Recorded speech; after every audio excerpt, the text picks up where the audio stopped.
il a fallu environ 8 heures de temps pour clôturer le débat et boucler la séance plénière de ce vendredi 1er octobre 2021.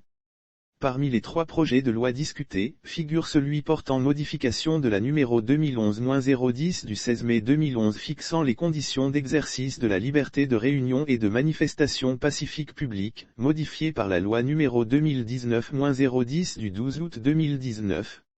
Les nouvelles modifications de la loi sur les manifestations publiques ont été discutées au sein de la Concertation nationale des acteurs politiques, CNAP, et qui, entre autres, a proposé le créneau de 8h à 18h pour la tenue des manifestations publiques. Au terme des discussions, les députés sont parvenus à un consensus. Désormais, les manifestations et les réunions publiques ne peuvent commencer qu'à 8h et prendre fin au plus tard à 17h.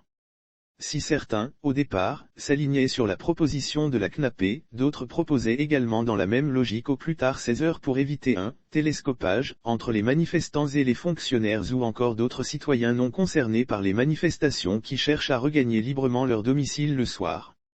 Finalement, le projet de loi a été voté à l'unanimité des députés présents à l'Assemblée ainsi que les 2 autres relatives à la décentralisation et aux libertés locales, et celui portant sur le code électoral.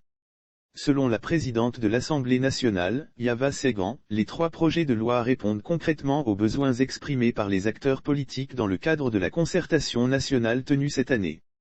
Les présents projets de loi ont été fidèles aux conclusions issues des discussions de la concertation, même si les élus du peuple en ont apporté des amendements significatifs, a-t-elle indiqué. Pour sa part, l'émissaire du gouvernement, le ministre Peyadowa Bukesi a salué le vote des 3 projets de loi soumis par le gouvernement pour le renforcement de l'ancrage démocratique du pays.